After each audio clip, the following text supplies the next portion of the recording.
현대의학이 규정한 병의 이름이 약 3만 가지 정도 됩니다. 병명이 3만 가지. 그 중에서 비교적 최근에 붙여진 병명들은 대부분 정신질환에 관련된 것들입니다.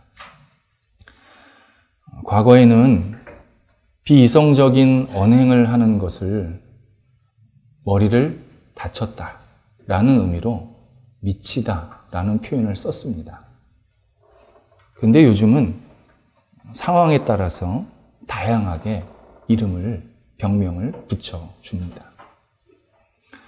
세계보건기구에 따르면 전 세계 인구의 25%, 4분의 1이 정신질환을 앓고 있다고 합니다.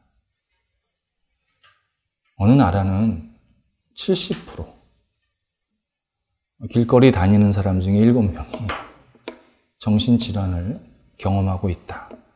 그렇게 분석해서 보고를 하고 있습니다. 우리나라는 45% 정도 됩니다. 이 말은 현대의학이 아주 세분화하고 있다는 겁니다.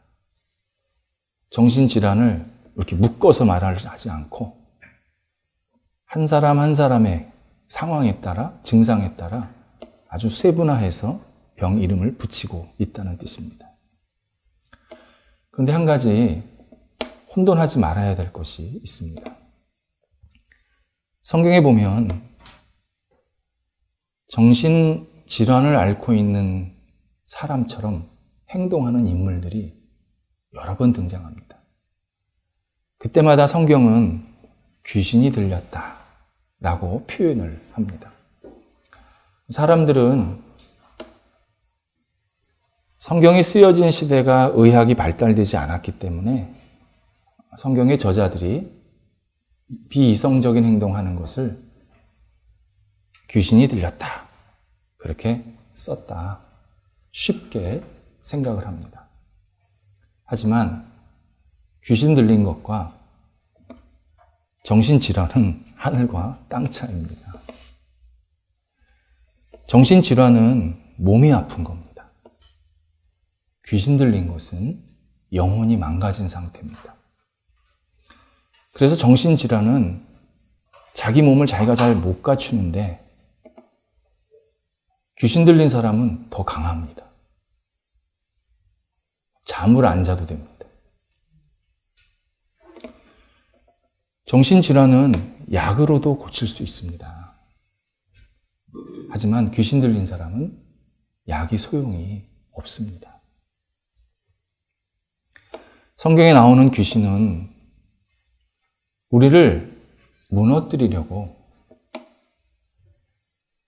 끊임없이 공격하는 영, 정신, 사상, 신념, 흐름, 분위기, 이런 모든 것들을 총체적으로 귀신이라고 표현합니다. 사탄, 마귀, 귀신이 때에 따라서 혼용돼서 사용되고 있지만 이들이 하는 일은 하나입니다. 우리를 하나님에게서 멀리 떨어뜨리고 우리를 자꾸 망가지게 만듭니다. 현대인들은 과학적이지 않다라는 이유로 귀신을 거부하라는 경향이 강합니다.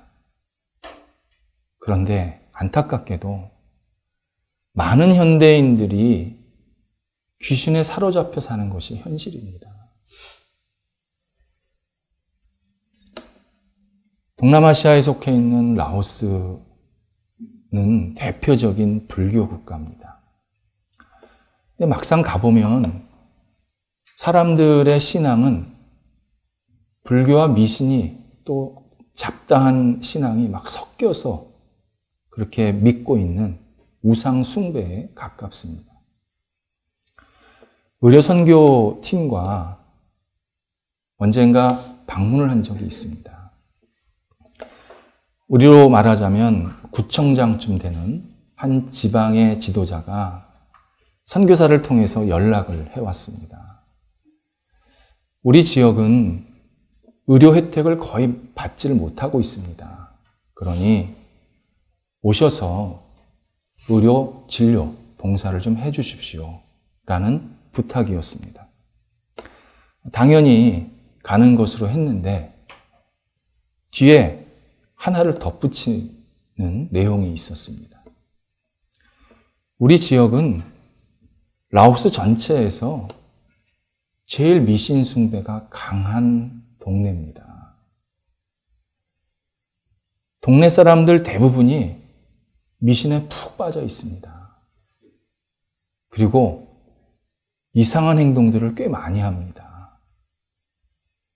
혹시나 해서 불미스러운 일이 생길 수 있으니까 경찰을 불러서 경비를 세울 것입니다. 이런 내용이었습니다.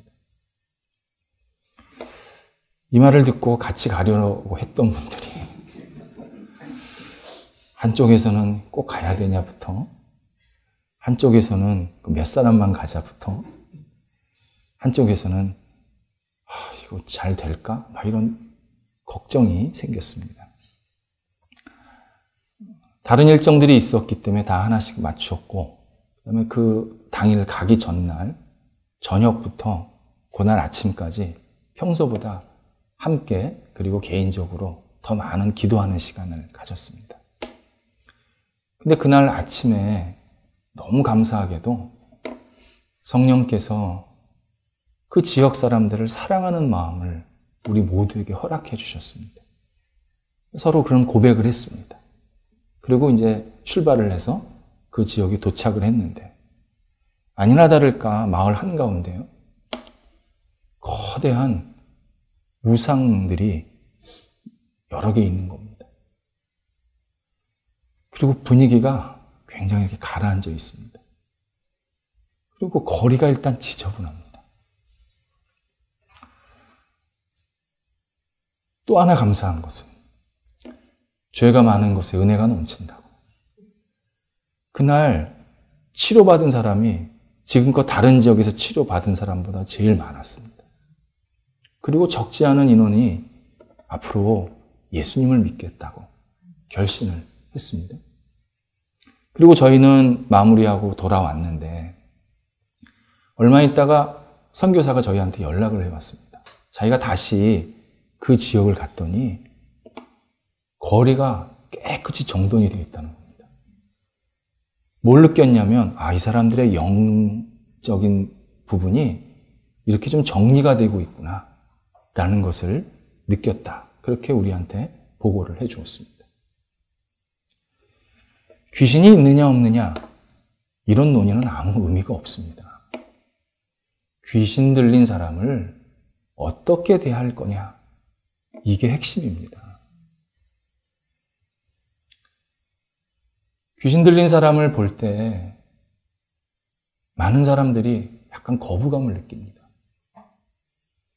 그리고 비난합니다. 정죄합니다. 그리고 죄인 취급합니다. 알고 보면 자기도 귀신 들려 있는데. 제일 중요한 일은 귀신이나 귀신 들린 사람을 두려워하면 안 됩니다. 누가복음 8장 28절에 보면 한 귀신이 예수님을 만났을 때 지극히 높으신 하나님의 아들이여 이렇게 외치면서 우리를 괴롭히지 말아달라고 간청하는 장면이 나옵니다. 또 요한복음 8장 44절에서는 예수님께서 비유로 말씀하시기를 귀신은 거짓말쟁이요 거짓의 아비다 이렇게 말씀하십니다. 귀신이 또는 마귀가 사탄이 우리를 해코지하려고 큰 소리를 칩니다. 그리고 막 협박도 합니다. 자기의 존재를 막 과시를 합니다. 위선적인 행동을 보입니다. 하지만 하나님의 자녀인 우리를 하나님의 허락 없이 털끝 하나도 못 건듭니다. 여러분 이 사실을 분명히 아셔야 합니다. 귀신은 우리를 계속 넘어뜨리려고 끊임없이 큰 소리치고 위협을 하지만 하나님의 자녀들은 절대 건들 수가 없습니다. 우리가 언제 넘어가냐면 그 협박과 허풍 떠는 것에 겁먹어서 두려워할 때 쏙 들어옵니다. 그때부터 우리의 영혼이 망가지기 시작합니다. 우리가 하나님 안에 거하고 하나님을 붙잡고 있으면 귀신이 우리를 무서워하지 우리가 귀신을 무서워하는 존재가 아닙니다. 우리는 하나님께서 끝까지 보호하시고 책임지는 하나님의 자녀들입니다. 17절에서 바울이 귀신 들린 여성을 하나 만납니다. 이 여성은 귀신이 주는 점치는 능력과 자신의 인간성을 맞바꿨습니다. 그래서 점치는 능력은 있었는데 전혀 인격성, 인간성은 사라졌습니다. 근데 이 여성이, 정확히 이 여성 안에 있는 귀신이 바울 일행이 기도하러 다닐 때마다 뒤쫓아다니면서 지극히 높으신 하나님의 종들이다, 이 사람들은. 이 사람들이 하나님의 구원의 길을 사람들에게 알려주는 사람들이다. 이렇게 큰 소리로 광고를 해줍니다. 바울의 이야기를 들으면서, 이 소리를 들으면서 당연하게 여기거나 기분 좋게 받아들이지를 않았습니다. 너무 마음이 불편했습니다. 힘들었습니다. 그래서 18절에 괴로워서 이 여성의 귀신을 내쫓아 주었다. 그렇게 표현되어 있습니다. 괴롭다는 것은 귀찮다가 아닙니다. 기분 나빠서 했다는 게 아닙니다. 마음 아파했다. 상대방의 형편을 보면서 너무 가슴 아파했다. 슬퍼했다. 그런 뜻입니다. 한 여성이 자신의 인격성을 잃어버리고 자신의 의지와 관계없이 귀신에 사로잡혀서 돈벌이나 하고 있는 행동을 보면서 바울이 너무 마음이 아팠던 겁니다. 그래서 그에게 귀신을 내어 쫓아줬고 결국 이 여성은 진정한 인간성을 회복하게 되었습니다.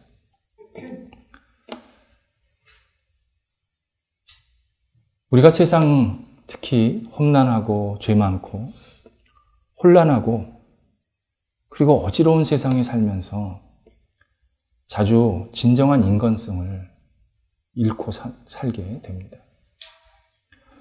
어떤 사람은 내가 진정한 인간성을 잃고 내가 살고 있구나. 그렇게 스스로 인정하는 사람도 있지만 어떤 사람은 나 문제 없어. 나 잘 살고 있어. 뭐 이 정도면 괜찮은 거 아니야? 하면서 자기 스스로를 포장하면서 살고 있습니다. 어느 경우든 진정한 인간성은 회복이 되어야 합니다. 하나님께서 우리에게 주신 인간성은 하나님의 형상을 닮은 최상의 상태였습니다. 근데 우리가 거칠고 험하고 죄 많고 문제 많은 세상에 살면서 그게 자꾸 깎이고 깎여져서 피폐한 인간성을 갖게 되었습니다. 이 인간성, 진정한 인간성을 회복하지 않으면 우리에게는 희망이 없습니다. 구원이 없습니다. 구원이라는 것은 이 인간성을 회복하는 것입니다. 그런데 이 인간성이 스스로 잘 깨닫는다고, 노력한다고, 성공한다고, 도덕적 수양을 한다고 얻게 되는 것이 아닙니다. 딱 하나입니다. 예수 그리스도가 우리 안에 들어오셔야 합니다. 예수 그리스도가 내 중심에 다시 들어오셔야 내게 진정한 인간성이 다시 회복이 됩니다. 이 말은 우리가 예수님을 만날 수 있는 장소는 고요하고 아무 문제도 없는 저 천상의 세계가 아니라는 뜻입니다. 문제 많고 우리의 인간성이 심하게 위협받고 극심한 좌절감이 있고 어찌할 바를 모르는 현실에서 우리가 예수님을 만날 수 있습니다. 예수님은 우리가 이런 아픔과 어려움 속에서 주님, 저 좀 도와주세요. 제가 다시 진정한 인간성 갖고 살게 해주세요. 라고 손을 내밀고 하나님께 모든 것을 맡기면 예수님께서 우리를 외면하지 않으시고 우리의 손을 붙잡으시고 우리 안에 거하시면서 다시 인간성을 회복시켜 주십니다. 예수님께서 사랑하는 자녀가 주님 저 좀 살려주세요. 간구하는 이 소리를 그 어떤 것보다도 소중하게 들으십니다. 그리고 우리를 다시 살리십니다. 이 여성도 예수 그리스도의 이름으로 치유를 받았습니다. 그렇다면 이 여성에게는 너무 기쁜 일이고 또 주변 사람들을 다 축하를 해줘야 될 상황입니다. 그런데 이 여성과 이권으로 연결되어 있던 주인들은 전혀 다른 반응을 보이고 있습니다. 바울과 실라를 고발을 합니다. 그리고 심한 매질을 당하게 만듭니다. 그리고 마지막엔 깊은 감옥에 들어가게 만듭니다. 이들의 고발 내용을 보면 두 가지였습니다. 하나는 빌립보 씨를 요란하게 했다. 전복시키려고 했다는 겁니다. 일종의 반란죄를 두 사람이 행했다는 뜻입니다. 또 하나가 로마 당국에서 받지 않은, 그러니까 불법적인 내용을 가르쳤다. 빌립보 시민들은 로마 시민들인데 로마 당국에서 준 아주 정상적인 관습이 있는데 복음이라는 이상한 풍습을 사람들한테 전해가지고 로마 시민으로서의 정체성이나 자존심을 망가뜨렸다. 이런 내용으로 고발을 했습니다. 하지만 이 고발 내용은 전혀 사실이 아니었습니다. 먼저 빌립보 씨를 요란하게 만든 것은 귀신 들린 여성이었습니다. 쫓아다니면서 큰 소리를 쳤으니까. 그리고 바울은 그를 치료해 준 좋은 일밖에 하지 않았습니다. 또 하나는 불법적인 풍습이라고 고발한 그 내용, 그게 복음인데 이 사람들은 복음을 듣지를 못했습니다. 지금 바울이 얘기한 거를. 복음이 뭔 내용인지도 모릅니다. 근데 그냥 그건 불법이다. 그렇게 말한 겁니다.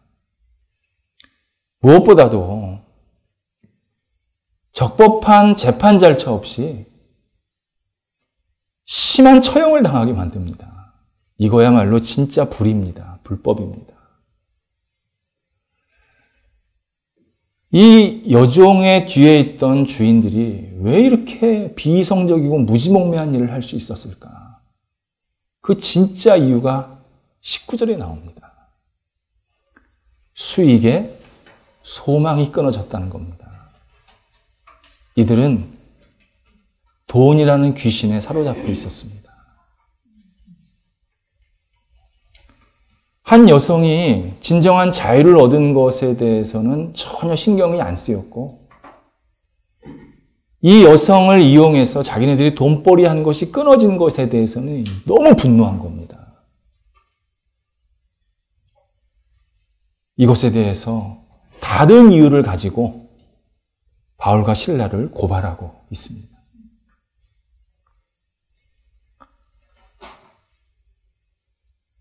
세상에서는요, 이 돈의 문제에 대해서 굉장히 예민합니다. 그리고 신앙인들도 굉장히 예민합니다. 어느 나라든 대부분의 나라는 행복 추구권이라는 국민 권리가 있습니다. 그것을 헌법에 분명히 명시하고 있습니다. 그렇다면 행복이 뭐냐 말이죠. 행복이 어떠한 실체가 되느냐가 굉장히 중요한 의미입니다. 며칠 전에 우리나라 국가 기관에서 한국 사람들이 생각하는 행복의 조건에 대해서 조사해서 발표를 했습니다. 좋은 배우자 만나서 좋은 가정 꾸리기, 건강하게 살기, 돈 많이 벌기, 여가 생활을 충분히 즐기기, 이런 내용들이 행복의 조건들이었습니다. 그런데 그 조사한 것이 소득에 따라서 이루어졌다는 게 의미가 있습니다. 그냥 아무나 붙잡고 행복이 뭡니까? 라고 물어본 게 아니라 당신은 얼마 법니까? 당신은 얼마 봅니까? 그래서 그 소득별로 사람들에게 행복이 뭐냐를 물어본 겁니다. 당연히 소득에 따라서 행복에 대한 생각이 다른 겁니다. 이 말이 무슨 말인지 아십니까? 경제적인 여력이 어떠냐에 따라서 사람들이 생각하는 행복이 확 달라진다는 것입니다. 사람들은 의식주를 기본적으로 해결할 수 있어야 행복을 말할 수 있다고 얘기합니다. 내가 당장 먹고 살 게 없는데 행복을 말한다? 그건 사치라는 거죠. 내가 먹고 살 게 있어야 그 다음에 나오는 말이 행복이라는, 그거에 대한 공통된 인식이 있습니다. 그러니까 우리는 어떤 생각이 같이 다 있냐면, 세계에서 행복 지수가 제일 높은 나라가 방글라데시, 부탄입니다. 거기 최빈국입니다. 가난한 나라입니다. 거기 가면 행복하게 살 수 있으니까 거기 가서 사세요. 열의 열은 고생스러워도 여기 살게요. 다 그렇게 얘기합니다. 왠지 아십니까? 가난은 그러면 그 사람이 말하는 행복이 진짜 행복이 아니라고 생각을 합니다. 그러다 보니까 성경적 가치와 세상적 가치가 첨예하게 부딪히는 부분이 바로 물질입니다. 성경에서는 물질은 나를 비롯해서 이 세상의 황제가 될 수 있고 사람들이 숭배할 수 있는 신이 될 수 있다. 부지런히 경고합니다. 그런데 하나님을 믿지 않는 사람뿐만 아니라 많은 신앙인들은 이 경고를 무시합니다. 아니, 물질 없이 어떻게 살라는 거야? 물질이야말로 다다익선이지. 많이 있으면 좋은 거지. 물질이 주는 혜택이 얼마나 많은데 우리 보고 그걸 포기하라 그래. 그걸 가볍게 여기라 그래. 그건 이상한 말이야. 하면서 성경의 가르침을 거부하거나 아니면 성경 위에서 물질에 대해서는 내가 더 잘 알지. 그러면서 자기만의 물질관을 갖고 생활 속에서 여러 가지 일들을 하게 됩니다. 그러다 보니까 신앙생활을 하면서도 물질에 예속이 될 때가 참 많습니다. 물론 물질 자체가 악한 건 아닙니다. 성경에 보면 신앙의 선조들 중에 물질에 복받은 사람이 꽤 많습니다. 그런데 물질이 문제가 될 때는 언제냐면 물질 다음에 만능이라는 자가 붙으면 문제가 시작이 됩니다. 돈이면 다 한다. 돈으로 해결하면 된다. 돈이 최고다. 우리도 우습게 농담 삼아 그런 얘기 자주 합니다. 나이 들면 있어야 되는 건 남편도 자식도 부인도 아니고 돈이다. 우리 아무렇지도 않게 그거 받아들입니다. 근데 생각해보면 심각한 말입니다. 신앙인에게는 이 물질에 대해서 대안적인 생각이 있습니다. 돈과 달란트를 구분하는 겁니다. 달란트는 원래 과거에 돈을 세는 단위였습니다. 너무 커서 지폐는 없었고 그냥 우리로 말하면 경, 이 정도 되는. 경 그럼 우리는 경자가 없지 않습니까? 그러나 개념은 있지 않습니까? 달란트가 그거였습니다. 근데 성경에서 이 달란트를 뭐라고 사용을 하시냐면 하나님께서 주신 재능, 능력 등을 포괄해서 달란트라는 말을 씁니다. 달란트에는 땅이나 돈이라는 물질적인 것도 있지만 아이디어, 지식, 지혜, 인간관계, 신앙, 열심, 보이지 않는 것, 비물질적인 것도 다 포함이 됩니다. 우리 신앙인이 제일 중요하게 여겨야 될 게 돈이 아니라 달란트라는 의미입니다. 내가 돈을 우선시하면요, 돈에 소망이 생깁니다. 그런데 달란트를 중요하다고 여기면 달란트는 너무 많기 때문에 그것을 주신 하나님을 소중하게 여깁니다. 돈에는요, 돈의 가치를 인정하는 사람 간의 신뢰가 있습니다. 이게 1,000원이면 1,000원이라고 서로 신뢰하는 게 있습니다. 그래서 돈을 믿다 보면 사람밖에 믿을 사람이 없습니다. 믿지를 못합니다. 나중에는 사람도 못 믿고 돈만 믿습니다. 그런데 달란트가 소중하게 여기면 그 달란트를 주신 하나님이 내가 더욱더 의지하고 믿게 됩니다. 그래서 달란트 중심의 사고를 가지면 내가 돈 버는 일이 아니더라도 하나님의 뜻에 맞게 의미 있게 하는 일들이 굉장히 많다는 것을 깨닫게 됩니다.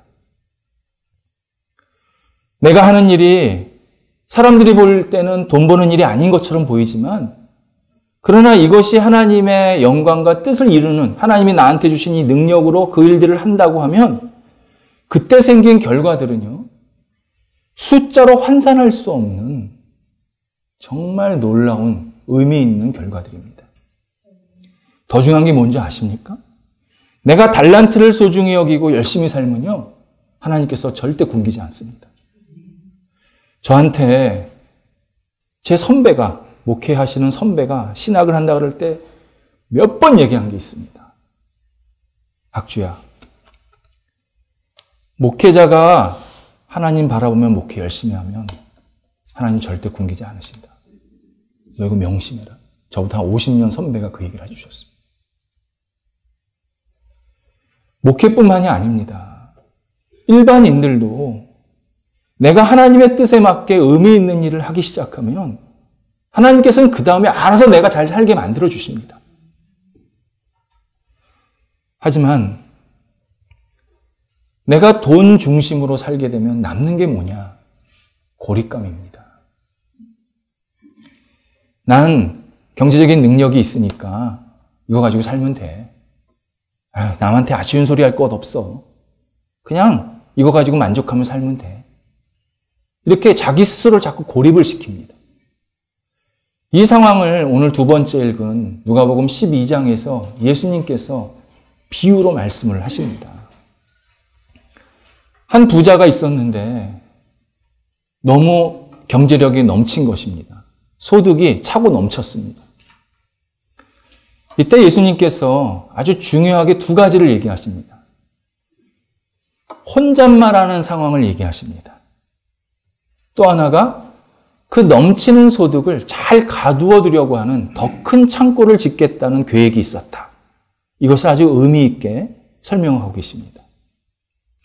결국 이 부자에게 있었던 것은 자기의 고민을, 자기의 일을 상의할 수 있는 가족이나 친구나 주변 인물들이 아무도 없었습니다. 그냥 외롭게 혼자, 그래, 내가 쓸 거 많으니까 잘 살아야지. 이렇게 혼자 고백하고 있다는 겁니다. 더욱이 그에게 남은 건 뭐냐? 자기에게 넘치는 것이 잃어버릴까, 없어질까 두려움만 있었다. 그렇게 설명을 하고 계십니다. 그러니까 계속 그 앞에 뭐가 붙냐면 나, 내 것. 이런 말이 계속 붙어 있습니다. 예수님께서 누가복음 15장에서 전혀 다른 상황을 말씀하십니다.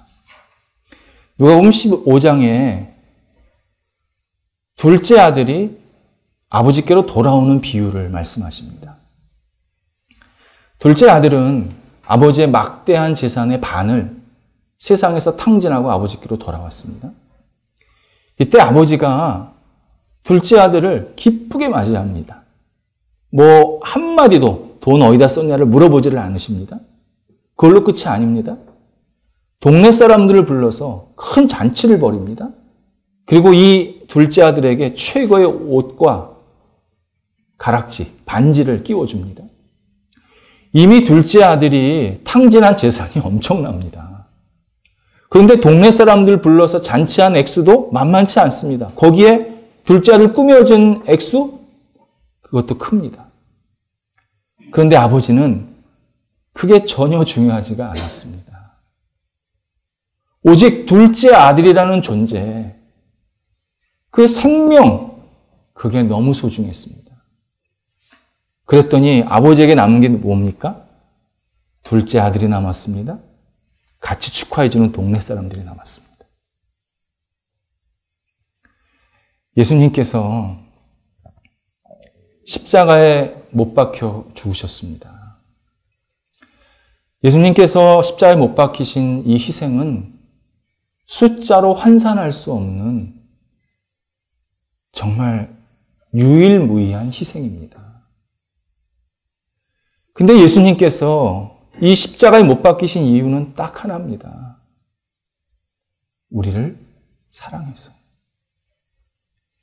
예수님께서 이 십자가를 통해서 당신이 대단한 존재라는 것을 알려주기 위해서, 사람들에게 드러내기 위해서 하신 게 아니라 죄인인 나를, 우리를 사랑하셔서 그 사랑 하나 때문에 십자가의 희생을 기꺼이 당하십니다.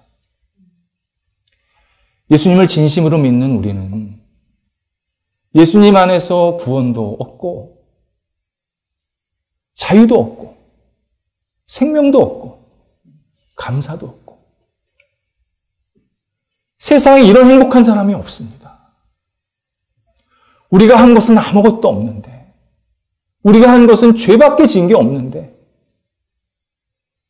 예수님은 우리를 사랑하셔서 우리를 다시 살려주시고 끝까지 우리와 함께 동행하시겠다고 약속하신 그러한 존재들이 바로 우리 앉아있는, 예배드리는, 하나님을 인정하는, 예수님을 믿는 우리들입니다. 우리가 세상에서 제일 기쁘고 감사한 사람들입니다. 이 기쁨과 감사로 다시 우리에게 주어진 삶의 자리로 돌아가서 주님과 함께 하나님의 영광을 위해서 한 주간 또 살아가는 복된 자녀들이 되어야겠습니다. 기도하겠습니다.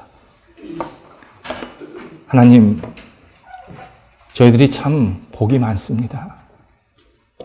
하나님을 알게 하시고 예수 그리스도로 말미암아 구원받게 하시고 예수님 안에서 진정한 자유와 기쁨과 감사를 갖고 이 땅을 살아갈 수 있게 하신 정말 하나님의 은혜 받고 사는 믿음의 자녀임을 고백합니다.